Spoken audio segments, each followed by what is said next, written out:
Lucas, capítulo 10, versículo 25 até 37.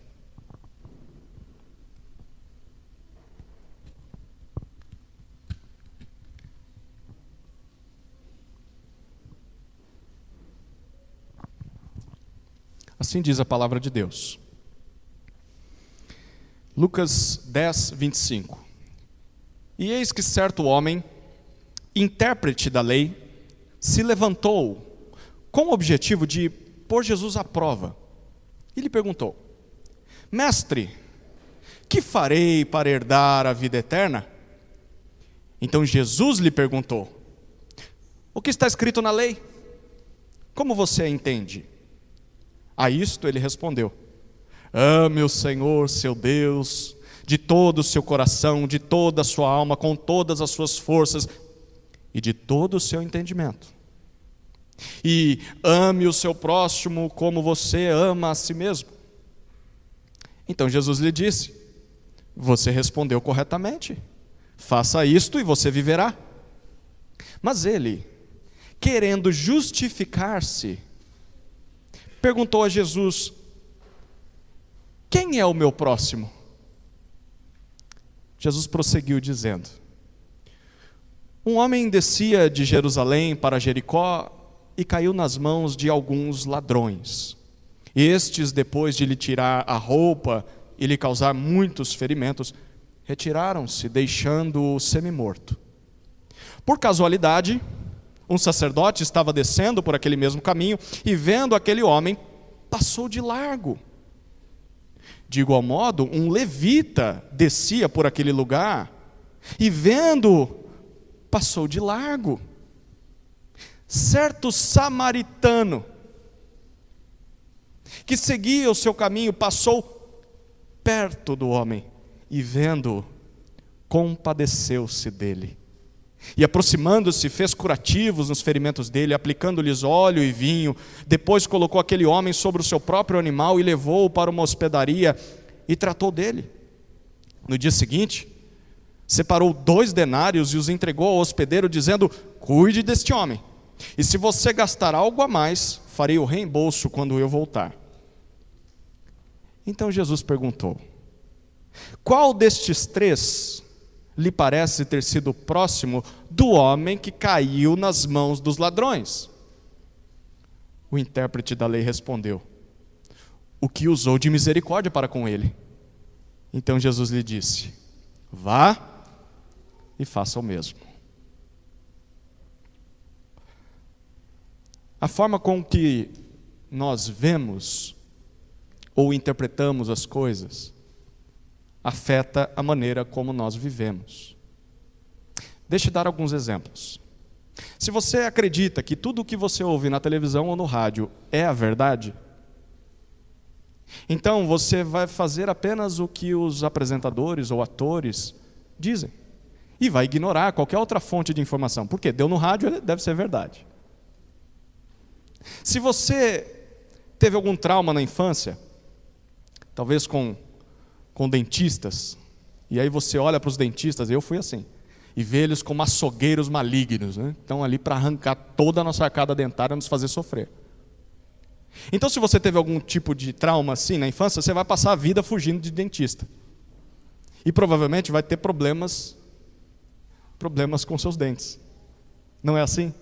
O mesmo se aplica com quem teve trauma com médico, com injeção, né? Tem gente que vê um hospital, passa do outro lado da rua. Um outro exemplo: se você acha, e isso aqui é para aqueles mais antigos, que comer ovo faz mal à saúde, o ovo cada dia dizem que é uma coisa, né? Que é bom, que é ruim. Mas se você acha que comer ovo faz mal à saúde, então você não vai comer ovo. E você ainda vai ser um militante para que as pessoas também não comam ovo. E talvez para você não seja o ovo, seja carne. Talvez seja salada, legumes, não sei. Mas você vê aquilo de uma certa forma e a sua vida é afetada por conta disso. Você já entendeu o que eu estou querendo dizer, né? A forma com que nós vemos ou interpretamos as coisas afeta a maneira como nós vivemos.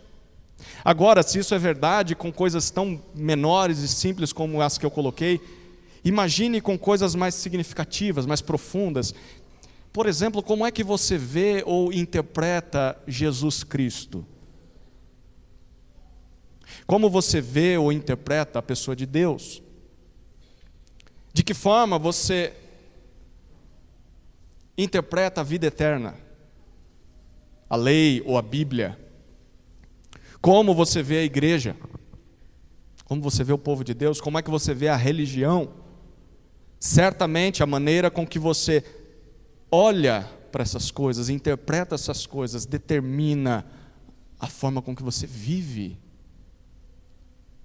Deixa eu dizer isso de uma outra forma.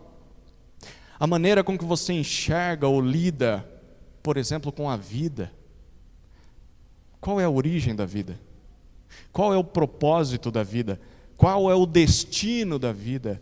Quais são os problemas da vida? Como é que eu interpreto os problemas da vida? Isso depende muito de como você vê ou interpreta as coisas que eu acabei de mencionar. A pessoa de Deus, a vida eterna, quem é Jesus. Outros exemplos. A maneira com que você enxerga essas coisas mais profundas que eu disse afeta como você vê a si mesmo. Como você interpreta os seus acertos e como você interpreta os seus erros. Como você vê a Deus, a vida, o Evangelho, a Bíblia e tudo mais, afeta como você vê os outros. Nas suas perfeições e imperfeições. Como você vê os outros que sejam seus amigos, como você vê seus inimigos, como você vê estranhos. Como você vê Deus, a Bíblia, a vida eterna, afetam a forma com que você lida com as pessoas. Como nós podemos ter certeza disso que eu estou falando aqui? Bom, porque é exatamente isso que Lucas está dizendo para nós nessa passagem que lemos. Essa é uma das passagens, e talvez logo quando você começou a ouvir a narrativa, você falou, eu conheço essa história. Essa é uma das passagens que mais as pessoas conhecem em toda a Bíblia, a parábola do bom samaritano, mas sinto dizer que é uma das menos compreendidas dentro do seu contexto. Talvez hoje eu vou frustrar toda a sua infância, porque o texto parece que está dizendo algo diferente do que normalmente nós olhamos numa leitura desatenta. Essa é uma das passagens que está no Evangelho de Lucas apenas, você não encontra em nenhum mais outro evangelho. Lucas trata a respeito de como Jesus veio para salvar pecadores perdidos. Não só dentro do povo de Israel, mas pecadores que nasceram em outras nações que sequer sabiam da existência de Deus. Jesus veio salvar também estes. E de acordo com esse livro, Jesus veio para os pecadores, sejam eles quem forem, desde que se arrependam de seus pecados. Foi isso que nós lemos no capítulo 5, semana passada. Jesus disse, os sãos não precisam de médico, e sim os doentes, eu não vim chamar justos, mas pecadores ao arrependimento. Em Lucas há diversos encontros assim, entre Jesus e pecadores. E aqui nós estamos diante de mais um destes encontros. Jesus e um intérprete da lei, um mestre da lei. Quem era esse? O mestre da lei, ou intérprete da lei, era um especialista na lei de Moisés. Os 5 primeiros livros da nossa Bíblia, o Pentateuco. O trabalho dele consistia em 2 coisas. Ele estudava profundamente cada detalhe da lei e ele, em segundo lugar, ensinava esses detalhes para o povo de Israel. Por isso, ele era um homem muito importante e muito respeitado perante a comunidade. As pessoas ouviam os intérpretes da lei, e não só ouviam esses homens, como baseavam suas vidas no que eles diziam. Por quê? Se eles interpretam a lei de Deus, então o que eles dizem é palavra de Deus para mim. Então a vida das pessoas naquela época era fundamentada na interpretação dos intérpretes da lei. Pois bem, Lucas capítulo 10, versículos 25 a 37, trata de um encontro entre este homem, um destes homens, e Jesus. Esse encontro é presenciado por muitas outras pessoas, eles estão num ambiente, todos estão ouvindo Jesus, e então começa o diálogo, e nesse diálogo entre o intérprete da lei e Jesus, surgem 2 perguntas. Esse homem faz 2 perguntas para Jesus, e você deve ter reparado isso, e essa vai ser a estrutura dessa mensagem. As 2 perguntas que o intérprete da lei faz a Jesus, e Jesus responde, só para variar, de forma no mínimo incomum. Não se esperava esse tipo de resposta. Então vamos lá, a primeira pergunta está muito clara para nós. Versículos 25 até 28, nós vemos essa pergunta e a resposta de Jesus. Mestre, que farei para herdar a vida eterna? Essa é a primeira pergunta. Olha o versículo 25 mais uma vez comigo, por favor.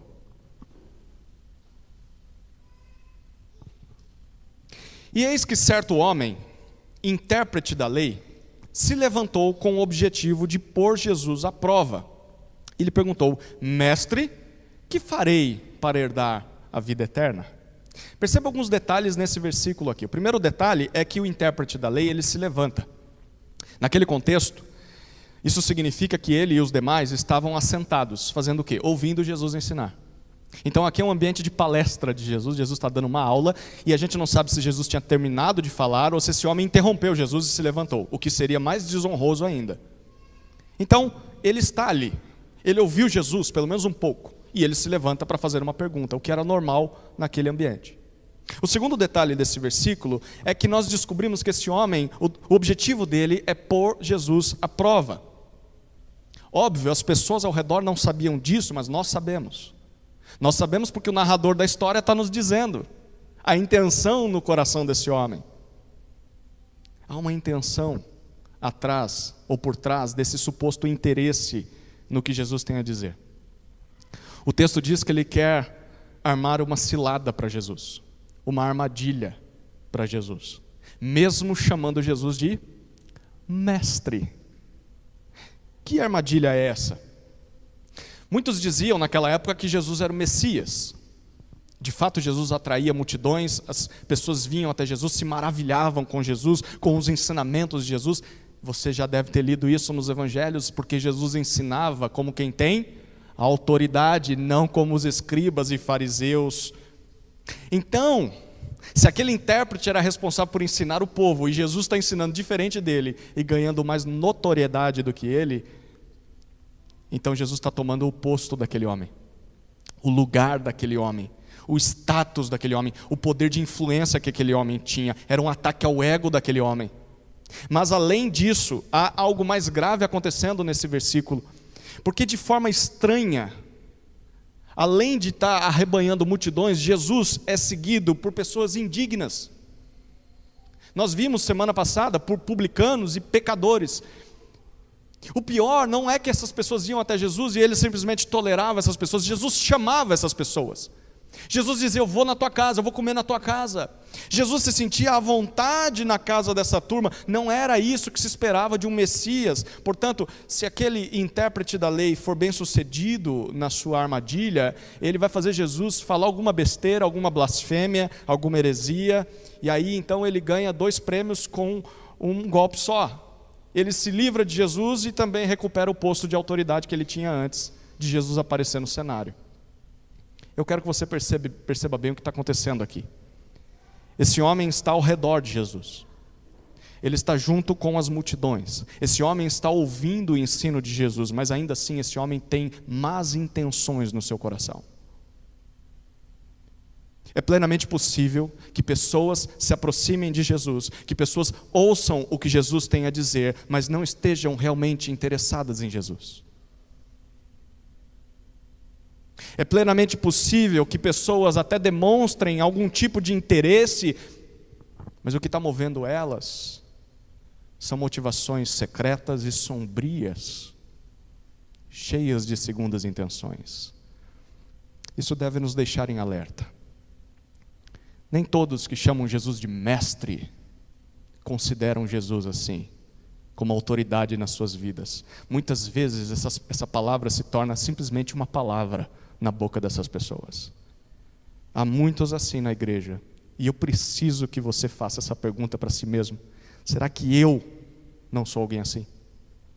Quais são as suas intenções ao buscar Jesus, ao chamar Jesus de mestre? O terceiro detalhe do versículo 25 é que o intérprete da lei quer saber o que é preciso fazer para herdar a vida eterna. Essa aqui era uma pergunta muito comum feita aos mestres daquela época, e cada mestre divergia na resposta. Alguns eram mais simples, outros eram mais complexos. Cada um tinha uma resposta para dar para essa pergunta. E quando esse homem faz essa pergunta, a gente percebe que há alguns pressupostos na cabeça dele. Ele acredita em algumas coisas ao fazer essa pergunta. A primeira coisa que ele acredita é no mundo por vir. Ele acredita no mundo que Deus prometeu ao seu povo no Antigo Testamento. Novo céu e nova terra. Uma existência eterna ao lado de Deus. A vida eterna, ele acredita nisso. A segunda crença desse homem é que ele quer estar lá. Ele quer ir para esse novo céu, essa nova terra. A terceira crença é que ele acha que pode conquistar o direito de ir para lá, se ele fizer certas coisas e evitar outras coisas. Interessante. Hoje em dia, há muitas pessoas que também pensam assim.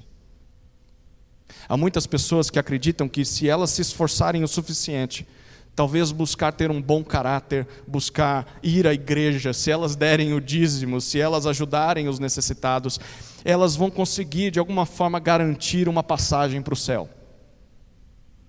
Como se fosse uma moeda de troca. Eu estou fazendo umas coisas boas, quem sabe eu não consiga o favor de Deus. Deixa eu dizer, talvez você pense assim. E talvez foi por isso que você veio para a igreja hoje, porque você acredita que precisa conquistar o direito de ir para o céu. Como é que Jesus responde a isso? Olha o versículo 26.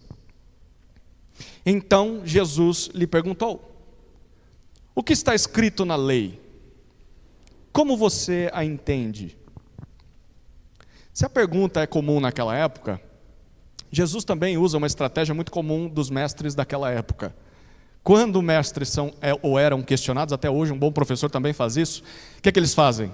Eles não dão resposta, eles devolvem com uma outra pergunta.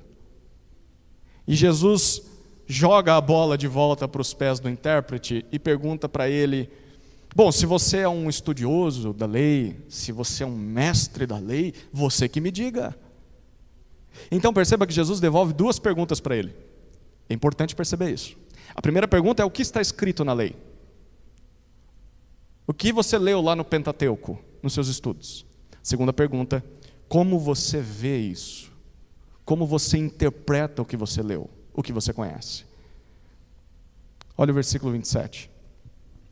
A isto ele respondeu: ame o Senhor seu Deus de todo o seu coração, de toda a sua alma, com todas as suas forças e todo o seu entendimento. E ame o seu próximo como você ama a si mesmo. A resposta do intérprete é a citação de duas passagens muito conhecidas no Antigo Testamento, na lei. Uma nós cantamos hoje, Deuteronômio 6,5, ouve, ó Israel, o Senhor é o único Deus. E a outra é Levítico 19,18, que fala sobre amar o próximo como a si mesmo. Mas há um elemento diferente da resposta desse homem quando nós lemos a primeira citação de Deuteronômio. Em Deuteronômio 6,5, Deus ordena que o seu povo o ame de todo o coração, de toda a sua alma e com toda a sua força. Só isso. Mas o intérprete da lei, além dessas três coisas, coloca uma que eu ressaltei na leitura, você reparou? Ele diz: ame ao Senhor com todo o seu coração, alma e força, e com todo o teu entendimento. De onde ele tirou isso se não estava lá no texto? Adivinha de onde ele tirou? Sabe de quem? De Jesus. Em Mateus capítulo 22, Jesus é questionado por um outro intérprete da lei a respeito de qual era o maior dos mandamentos. Você lembra? Eu já preguei esse texto aqui em alguma ocasião. Mestre, qual é o maior dos mandamentos? Jesus então responde citando Deuteronômio 6,5, e Jesus é quem inclui com todo o teu entendimento. A resposta lá para aquele intérprete da lei. O que Jesus queria dizer isso? Que nós somos divididos em 4 partes, né? Tem uma área que é coração, outra área que é a alma, a força, o entendimento. Não é isso que Jesus está querendo dizer.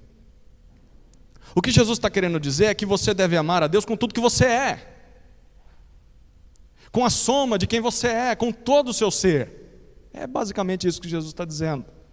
Mas o mais importante não é a resposta que Jesus dá lá em Mateus 22, mas na cronologia da vida de Jesus. Essa conversa de Lucas, que nós estamos estudando hoje, ela acontece depois de Jesus ter dado a resposta dele. E agora eu quero que você perceba a conexão aqui. O intérprete da lei ele provavelmente estava presente quando Jesus deu a sua resposta lá atrás, para o outro intérprete da lei. Então, quando Jesus pergunta para ele, o que está escrito na lei? Como você interpreta? Ele está usando exatamente as mesmas palavras que Jesus usou na sua resposta. Ele está devolvendo a pergunta com as palavras que Jesus usou lá atrás. Talvez ninguém se lembre ali. Jesus sabe o que ele está fazendo. Nunca se esqueça disso, queridos. Quando as pessoas querem se desviar de Deus, se esquivar da obediência a Jesus, elas vão achar base bíblica para pecar.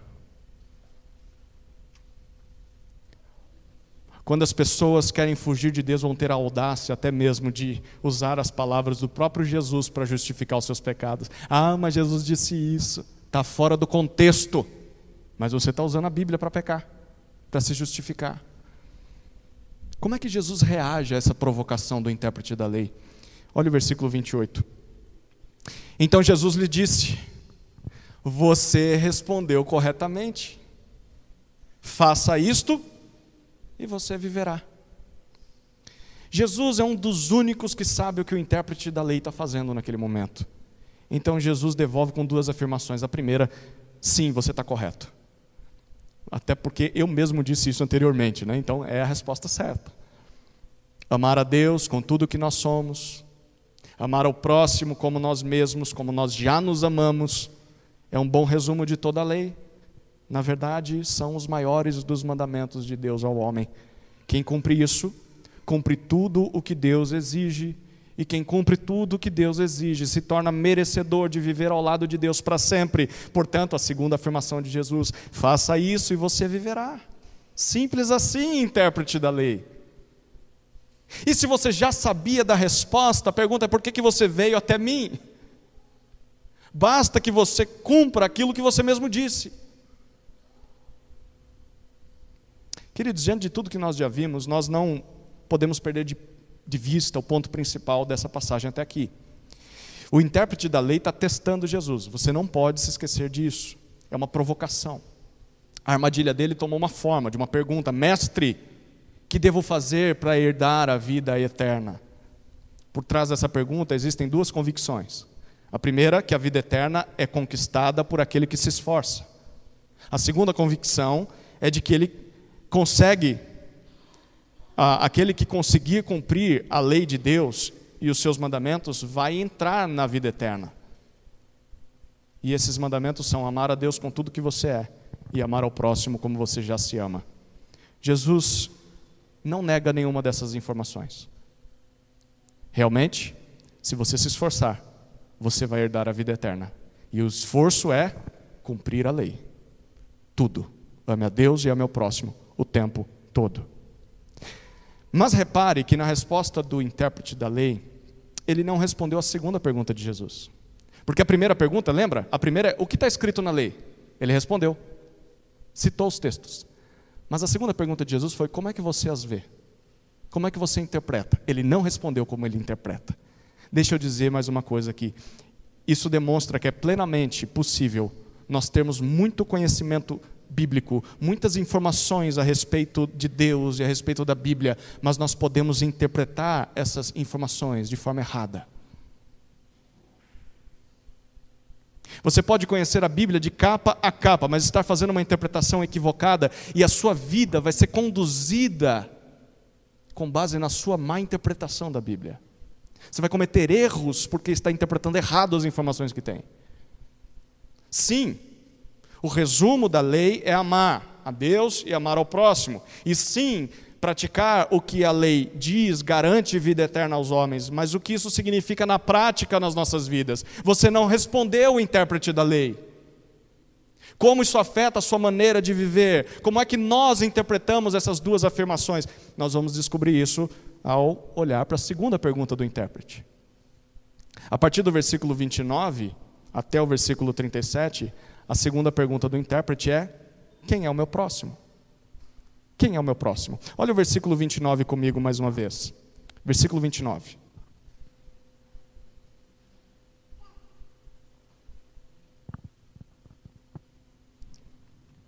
Mas ele, querendo justificar-se, perguntou a Jesus: quem é o meu próximo?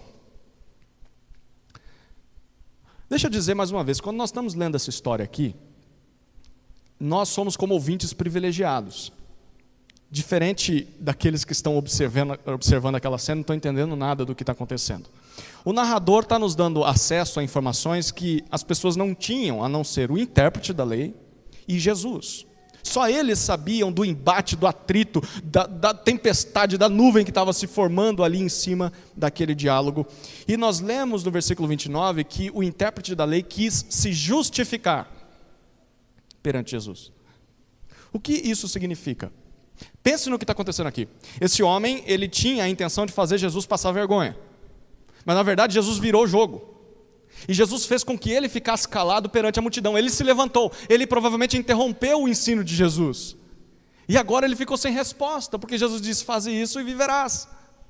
Como que ele vai devolver essa vergonha pública? Ele precisa dizer alguma coisa. Bom, então o que ele diz? Provavelmente a primeira coisa que vem à mente. Então ele diz: pois bem, se para participar da vida eterna eu preciso amar a Deus com tudo que eu tenho, com tudo que eu sou, e eu preciso amar o meu próximo como eu já me amo, a pergunta é: quem é o meu próximo? Interessante. Ele não pergunta quem é o Deus a quem eu devo amar. Por que será, né? Porque todo judeu sabia a resposta para essa pergunta. Ainda mais o intérprete da lei. O Deus a quem nós devemos amar é o único Deus, o Deus criador de céus e terra, é o Senhor, o Deus de Israel. É esse Deus que você deve amar com tudo que você é. Mas por que o intérprete então pergunta quem é o meu próximo? Se a resposta é óbvia. Não, não é tão óbvia assim não. Os judeus divergiam nas respostas aqui. Havia mestres que classificavam o tipo de pessoa que deveria ser considerado o seu próximo. Dependendo da sua idade, se você era criança ou adulto, dependendo do sexo, se você é homem ou mulher, dependendo da profissão que a pessoa tinha, você tinha a obrigação de amar aquela pessoa ou de não amar aquela pessoa. Então assim, se for um fariseu, ame o fariseu. Mas e se o meu próximo for um publicano, um pecador? Então não precisa amar. E não só não precisa amar, na verdade você vai fazer bem em evitar esse tipo de pessoa. E se possível, se conseguir odiar ele, melhor ainda. Há um detalhe aqui. O próximo só poderia ser alguém que nasceu judeu. Não havia espaço para outra nacionalidade. Se você nasceu fora da terra de Israel, você é considerado pagão. Esqueça, você nunca vai ser o objeto de amor de um judeu. Com um pagão, com um gentil, não se deveria sequer conversar. Só se deve amar quem faz parte do povo de Deus, não os gentios. Honest trabalha no condomínio de judeus, sabe bem o que é isso, né, Honest? É um gentil no meio dos judeus. Você percebe o que o intérprete da lei está fazendo aqui? Ele está pressupondo que o primeiro mandamento, ame o Senhor Deus, de toda a tua alma, com todo o teu coração, com tudo que você é. Ele está pressupondo que já cumpre esse primeiro mandamento. Ele diz: a vida com Deus, ok, checklist aqui. A minha vida religiosa, a minha vida de culto está ok, eu tiro de letra, agora só falta uma coisinha para mim. Essa eu não tenho muita certeza se eu estou cumprindo. Me diz aqui, me confirma se eu estou cumprindo o segundo mandamento, Jesus. Quem é o meu próximo? Só que a situação piora. Porque se você reparar bem, o que esse intérprete da lei está fazendo aqui é tentar fazer uma seleção de quem merece o seu amor. Quem eu tenho obrigação de amar? E se a pessoa não se encaixar nesse perfil, bom, então eu não sou obrigado a amá-la. Só algumas pessoas. Mas o que ele está fazendo é ainda pior do que isso. O que esse homem está fazendo é não escolhendo, ele está delegando para Jesus. Ele está dizendo: Jesus, escolhe para mim. Diga você quem eu devo amar.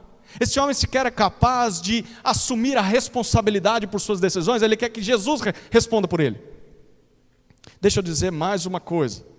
Nós somos experts em delegar a responsabilidade das nossas decisões para outras pessoas. Nós somos profissionais nesse negócio. E nós muitas vezes fazemos isso, não tomamos uma decisão e pedimos que o outro tome a decisão por nós, porque nós tentamos fugir da culpa disso dar errado lá na frente. Ou nós tentamos nos justificar para dizer, não, mas eu fiz porque você me recomendou fazer aquilo. Então que outros decidam por mim, para que eu tenha alguém a quem acusar caso dê errado. Não só isso, mas mais uma vez nós vemos o potencial humano de usar a própria Bíblia para pecar. Sim, Senhor Jesus, sim, mestre, eu vou amar o meu próximo, mas só aquele quem eu julgo merecedor do meu amor, aquele que eu julgo digno de receber o meu amor, ou alguém que o outro diz que eu tenho que amar. Mas as pessoas que eu não tenho que amar, eu vou odiar. E no final do dia, eu vou colocar minha cabeça no travesseiro, eu vou dormir com a consciência limpa, sabe por quê? Porque eu estou cumprindo a lei. Eu estou amando o meu próximo. Que próximo? Aqueles que eu escolhi. E os outros? Os outros não são meu próximo. Como é que Jesus interpreta isso? O que Jesus tem a dizer a respeito desse assunto? De novo, isso aqui é um teste. Se Jesus fugir dessa resposta aqui de uma forma convencional, ele pode ser considerado um herege porque está negando a lei. Pois bem, Jesus conta uma historinha, conta uma parábola. Agora é a hora das crianças acordarem de novo. Cutuca a criança, porque essa é a hora do era uma vez. A parábola é isso, era uma vez. Era uma vez o que, Jesus? Olha o versículo 30. Jesus prosseguiu dizendo: um homem descia de Jerusalém para Jericó e caiu nas mãos de alguns ladrões. Estes, depois de lhe tirar a roupa e lhe causar muitos ferimentos, retiraram-se, deixando-o semi-morto. A parábola começa com um cenário. A estrada que liga Jerusalém até Jericó. É uma descida muito íngreme. Jerusalém é uma cidade que fica no monte mais alto do que Jericó. São 28 quilômetros de estrada, e ao longo desse percurso você desce 1 quilômetro. É muita descida. E essa estrada que levava de uma cidade a outra era uma estrada muito perigosa. Há assaltantes à espreita. E se você viaja sozinho é pior ainda. E, pois bem, é isso que acontece com esse homem que nós não sabemos de onde é. Não se diz se é judeu ou não, provavelmente é um judeu. Ele está vindo de Jerusalém até Jericó, ele cai nas mãos de gente ruim. Eles roubam sua roupa, eles o espancam, e eles o deixam nu e quase morto, à beira do caminho. O que vai acontecer com esse homem? Versículos 31 e 32. Por casualidade, um sacerdote estava descendo por aquele mesmo caminho e vendo aquele homem, passou de largo. De igual modo, um levita descia por aquele lugar e vendo, passou de largo. Observe o que Jesus está fazendo aqui. Ele começa, na nova versão da Almeida atualizada, diz que por casualidade. Será que é casualidade? O texto está sendo irônico para nós. 2 dos maiores heróis de um judeu daquela época aparecem naquela estrada. Um sacerdote, pense aí, do máximo que nós temos hoje é o pastor. O pastor famoso, aquele que você gosta de ouvir no YouTube. E o levita é o diácono. O levita ajudava o sacerdote a fazer o sacrifício. Quando sobrava tempo ele cantava. Então, ministro de música. Diácono, pastor. E o texto diz que eles estão descendo. E é importante essa informação. Por quê? Se Jerusalém fica aqui e Jericó fica aqui, eles estão vindo de lá para cá.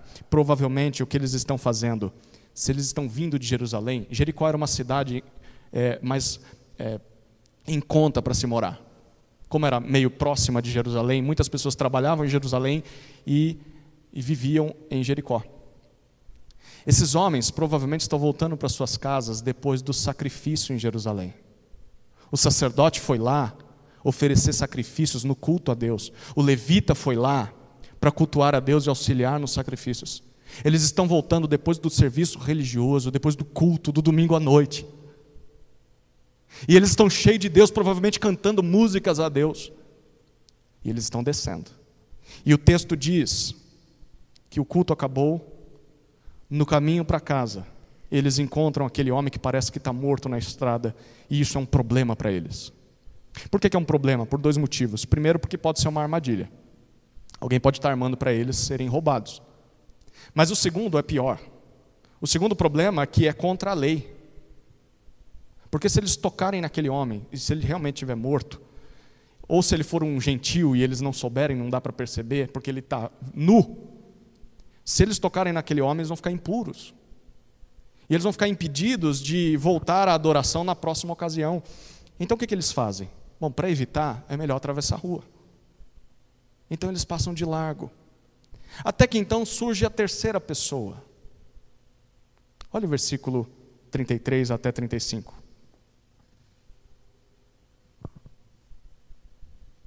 Certo samaritano, que seguia o seu caminho, passou perto do homem e, vendo, compadeceu-se dele. E, aproximando-se, fez curativos nos ferimentos dele, aplicando-lhes óleo e vinho. Depois colocou aquele homem sobre o seu próprio animal, levou-o para uma hospedaria e tratou dele. No dia seguinte, separou 2 denários e os entregou ao hospedeiro, dizendo: cuide deste homem, e se você gastar algo a mais, farei o reembolso quando eu voltar. Essa é a hora de que quem está ouvindo a história de Jesus interrompe e diz: ah não, Jesus, um samaritano? Não, Jesus, samaritano, como assim, Jesus? Está errado. Por quê? Porque os samaritanos eram os inimigos mortais dos judeus. Os samaritanos eram o povo que sobrou do reino do norte de Israel lá atrás, e que foi misturado com outras nações. Então eles se casaram com pagãos, com gentios, e virou uma bagunça lá no reino do norte. Eles acabaram desenvolvendo a sua própria teologia, ficando só com os 5 primeiros livros da lei, o Pentateuco, no que o intérprete era mestre. E eles acabaram misturando o culto a Deus com o culto aos deuses, a coisas místicas, e virou assim uma salada de fruta teológica lá no norte. E por conta disso, o norte dizia assim: aqui é o lugar onde se busca a Deus. E os judeus lá no sul, em Jerusalém, diziam: não, é no templo que se busca a Deus. E vocês misturaram o culto a Deus, vocês são idólatras. Então, era uma batalha interminável. Por isso, o samaritano era o tipo de gente que você não esperava qualquer coisa boa se você fosse um judeu. E vice-versa. O samaritano também não esperava nada de bom do judeu. Eles eram inimigos, mortais. Totalmente oposto do que se esperava do sacerdote e o levita. O que se esperava do pastor e do diácono, do ministro de louvor? É que ele seja um exemplo de amor às pessoas, não é isso que se espera? Do samaritano não, do samaritano você esperava que ele passasse lá, chutasse o cara e roubasse ainda o que sobrou dele. Mas Jesus vira a história e Jesus diz que esse samaritano, diferente dos heróis do intérprete, ele passa perto do ferido. Os outros de longe perceberam. Ele passa perto. Ele assume o risco daquilo ser uma armadilha. E ele se compadece quando vê aquele homem na sua condição miserável no chão. Então ele cuida dos ferimentos gastando recursos. O vinho e o óleo eram os remédios daquela época. Não só isso, mas agora ele leva aquele homem a uma hospedaria. Não tinha Graal naquela época. Você não encontrava hospedaria a cada esquina. Era difícil chegar lá e custava caro. Esse homem coloca o que está ferido na sua montaria, no seu animal, e provavelmente ele foi andando a pé até lá. E ele chega numa hospedaria, ele coloca esse homem na hospedaria e ele garante que aqueles ferimentos sejam curados. E diz: olha, está aqui 2 denários. O denário é mais ou menos aproximadamente o sustento de 2 a 3 meses, se forem precisos. E diz: se custar mais ainda, eu volto depois e pago o que for preciso. E diante dessa cena impressionante, nós lemos o versículo 36. Então Jesus perguntou: qual destes três lhe parece ter sido o próximo do homem que caiu nas mãos dos ladrões? Lembra da pergunta do intérprete? Qual que foi? Quem é o meu próximo? Jesus responde com outra pergunta, depois de contar a historinha.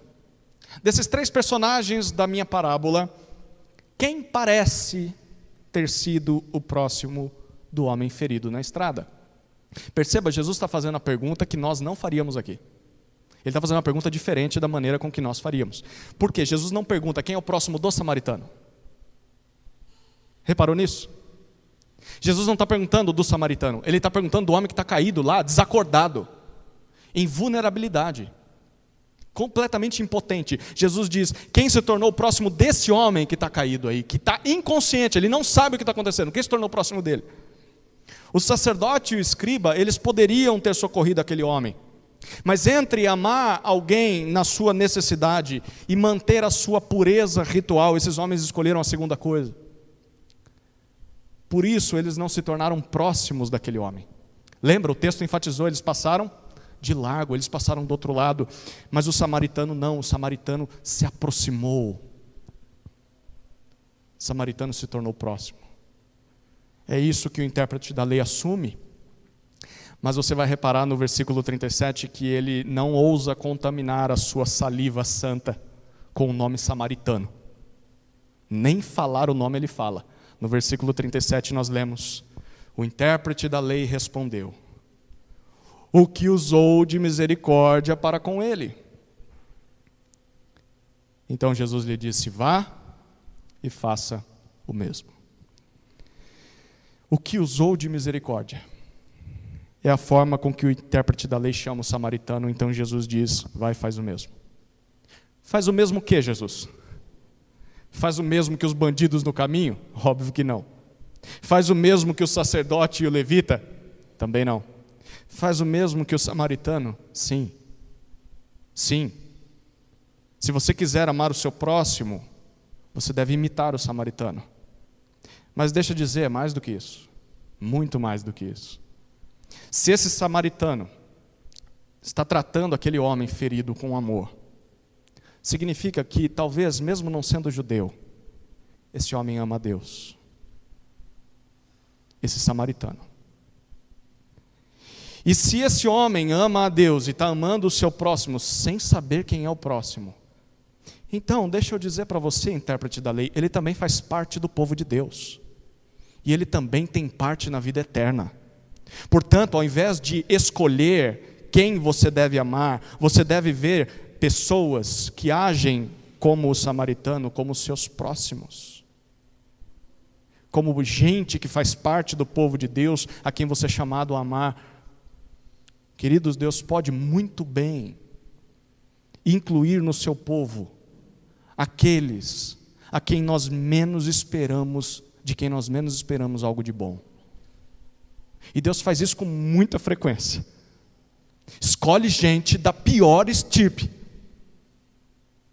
da pior classificação, gente que a gente rotula e diz, isso aqui é caso perdido. Esse aqui, Satanás está só esperando ele morrer para abraçar ele no inferno. E Deus gosta de escolher essa turma e salvar essas pessoas. E a pergunta que nós devemos fazer aqui é a pergunta que provavelmente Jesus deixou ecoando na mente do intérprete. Nós estamos dispostos a fazer o mesmo que Jesus está exigindo do intérprete da lei? O mesmo o quê?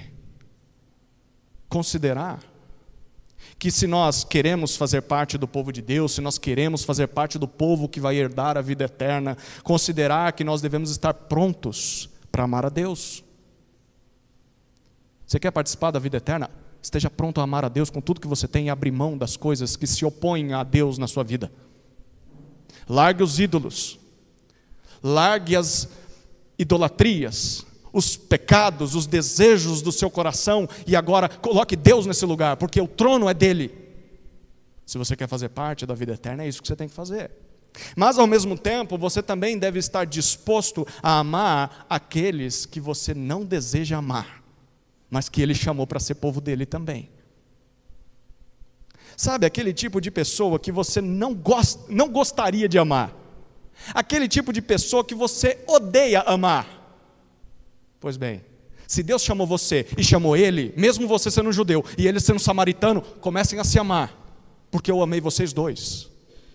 Isso é fazer parte do povo de Deus. E esse é o significado dessa parábola. Vai e faça o mesmo. Olhe para o samaritano como seu próximo, porque é possível que Deus o salve. Deus chama quem Ele quer para fazer parte do seu povo, quer você goste ou não.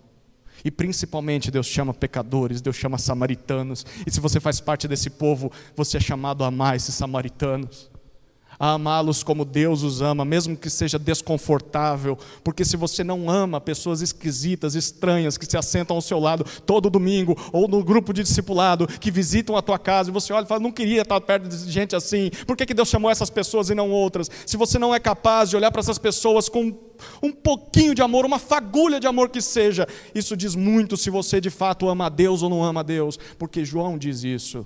Como é que você pode dizer que ama a Deus se você não ama o teu irmão que está do teu lado e você vê, e Deus você não vê? Primeira pergunta: mestre, que farei para herdar a vida eterna? Resposta: ame a Deus e ao seu próximo. Se você cumprir essas duas coisas, você vai viver. Segunda pergunta: quem é o meu próximo? Resposta: não é quem você escolhe. São todos os que Deus coloca no seu caminho. Ah, mas tem mais uma coisa, viu? O povo de Deus não é composto apenas de judeus, de quem você se agrada. Se há alguém de outra nação que ama a Deus e ama ao próximo, a vida por vir também é dele. E você deve amá-lo também. E aí, você sabia de todas essas informações? Como você as interpreta? Como a sua vida tem sido afetada por causa dessa interpretação? Talvez você concorde comigo nessa noite e diga assim, sim, é isso mesmo, eu concordo com Jesus. Ah, que bom que você concorda com Jesus. E você está dizendo, eu concordo e eu estou na busca desse negócio aí. Eu estou fazendo o melhor que eu posso para amar a Deus. Então eu estou vindo aos cultos, eu tento não falar palavrão, e é difícil, mas eu tento. Eu evito dar algum escândalo no meu trabalho, eu estou me esforçando. Eu também estou me esforçando, olha, na maioria das vezes, tá? Mas eu me esforço para amar as pessoas. É claro, tem algumas pessoas esquisitas que eu não faço tanto esforço, mas tem outras que eu me esforço. E é isso. Estou tentando. Quem sabe Deus não garante para mim um lugarzinho no céu, não é porque eu entendi e estou tentando. Bom, se você pensa dessa forma, deixa eu dizer para você, a sua vida no presente, eu vou fazer um exercício de adivinhação aqui, tá? Eis que te digo, né? Vou revelar a tua vida aqui. A sua vida se parece muito com isso aqui, ó. Você se esforça muito para cumprir os deveres religiosos. Se esforça bastante. Então, você tenta cumprir as suas obrigações para com Deus, com as pessoas da igreja, principalmente com o pastor. Quando o pastor está chegando, né? Vamos nos comportar. Então você se esforça para parecer assim, mais comportado. Quando está na igreja, quando está perto de crente. Mas você não é uma pessoa tão amável assim. Em particular, não é tanto assim, né? Em particular, na verdade, conviver com você é bem difícil. E se a gente perguntar para os seus familiares, para aqueles mais próximos, vão dizer, rapaz, você não sabe. Ah, esse amor que ele tem, que ela tem, que demonstra, é só lá na igreja, pastor. É só quando está na frente dos crentes, pastor, porque aqui em casa, aqui no ambiente do lar, dos parentes, nos negócios, nos estudos, esse amor a Deus, esse amor às pessoas não está presente não. Na verdade é ódio. O que a gente vê essa pessoa odiando Deus durante o seu dia, porque ele não lê a Bíblia, ele não ora, ele não quer saber de Jesus, ele sequer tem uma consciência quando está pecando. Ele não abandona os seus vícios, ele não está nem aí para isso. E quando ele sai para encontrar com pessoas, ele distrata pessoas, ele só pensa no próprio ventre, ele é egoísta. Desculpa dizer, mas não me parece que ama a Deus e ama o próximo não. É só dentro da igreja isso aí.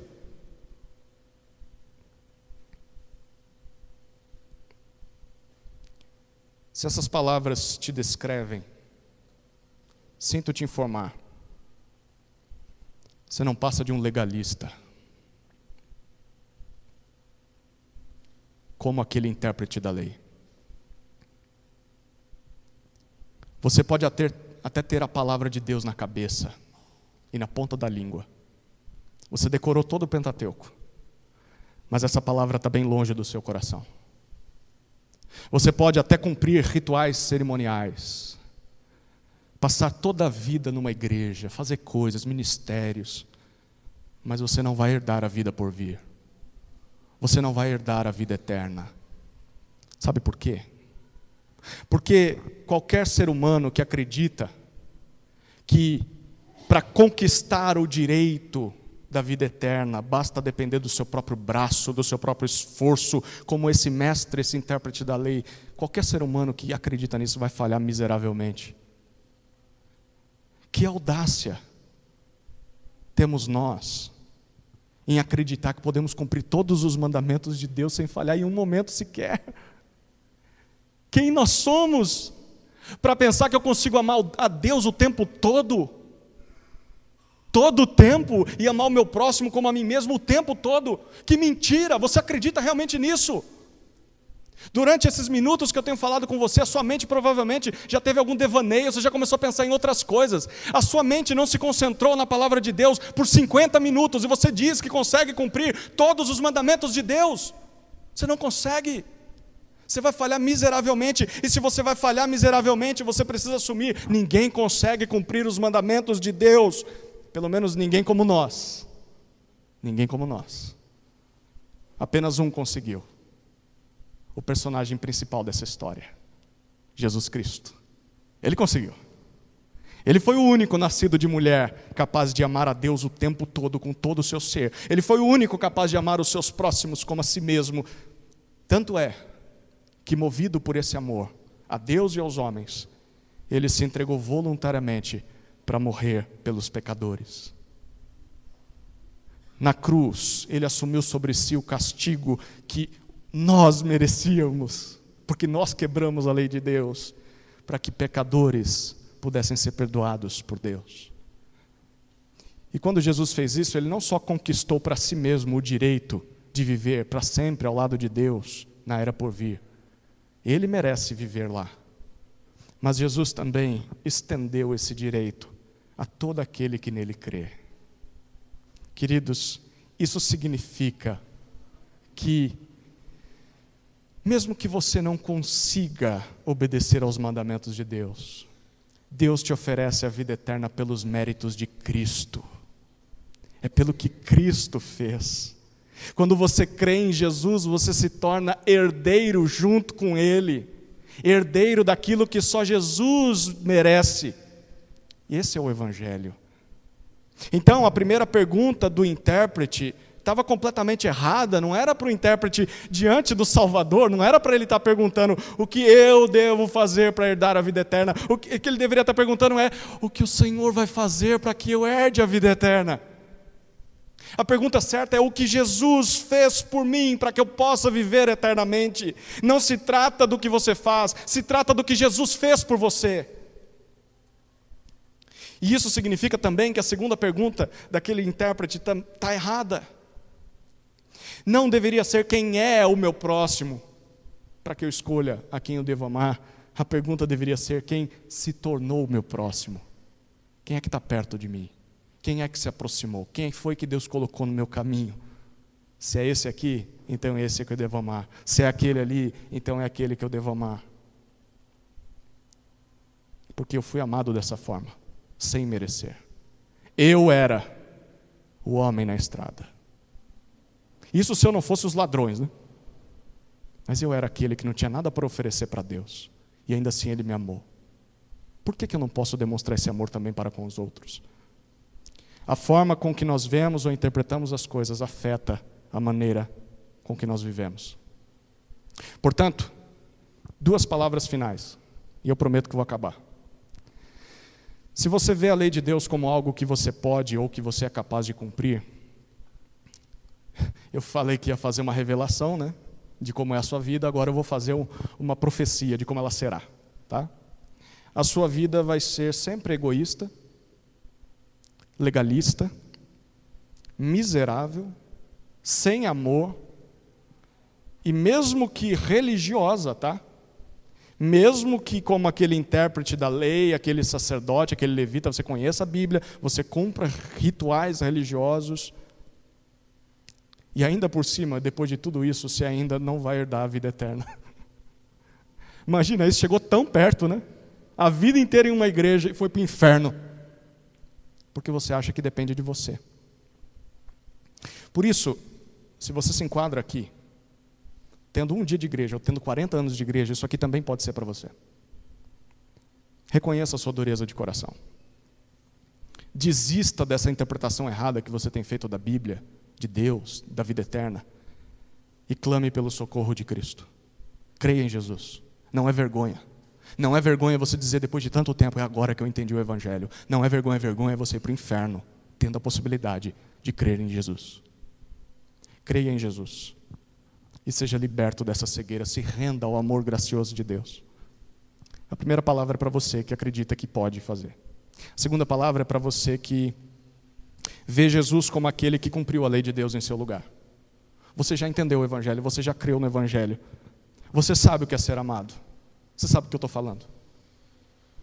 Você sabe o que é ser amado sem merecer, pela graça de Deus. E você já aprendeu a demonstrar essa graça aos outros. A ter compaixão dos seus próximos, sejam eles quem forem. Especialmente os esquisitos, os estranhos que Deus colocou do teu lado nessa igreja. Gente que você não escolheria, mas Deus escolheu, colocou aí. Então Deus está dizendo, uma vez que eu te amei, comece a amar essa turma. Porque no céu você vai passar a eternidade com eles, sabia? É com eles. E outros, mas eles também. E se ainda te falta benefício, motivo de gratidão a Deus, lembre-se de que um dia você vai viver eternamente.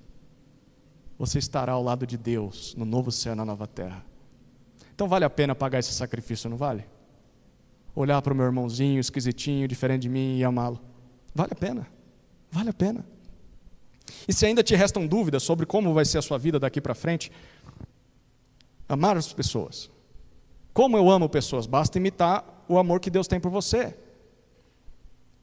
Assim você vai demonstrar que verdadeiramente você ama a Deus. E esse amor colocado em prática vai parecer muito com o que o samaritano fez nessa passagem aqui. Então, quando você vê pessoas próximas a você, que Deus vai colocando no seu caminho por casualidade, soberania de Deus, não é casualidade coisa nenhuma. Deus colocou aquela pessoa na sua frente exatamente para você vê-la como seu próximo. Se aproxime dela. Tenha compaixão dessa pessoa. E então olhe para como o samaritano fez. Se envolva com essas pessoas.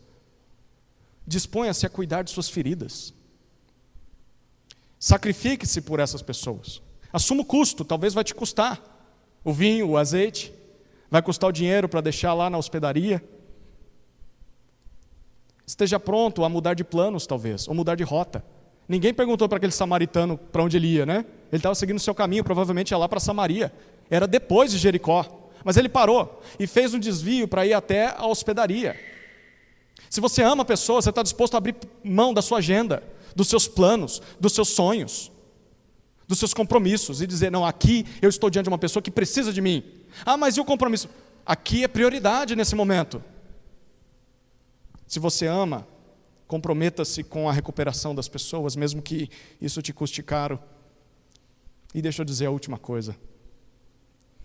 Não busque aplausos. Não busque reconhecimento. Você reparou que aquele samaritano foi embora sem ao menos deixar o seu nome?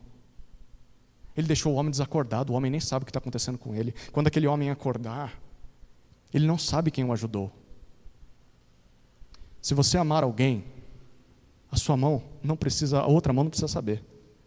Ninguém precisa ficar aplaudindo você, dando tapinha nas costas, dizendo, ah, muito bom, que bom que você está amando o próximo, né? Ó, pastor, deixa eu dar um testemunho de como eu sou bom, de como eu tenho amado as pessoas. Você não precisa de aplauso, você não precisa de reconhecimento. A glória de Deus basta. O reconhecimento dele no último dia são suficientes para nós. Amém? Vamos orar, queridos. Pai amado, obrigado pela tua palavra. Obrigado pela iluminação do teu Espírito. E obrigado por essa oportunidade que tivemos de ouvirmos mais uma vez o teu Evangelho.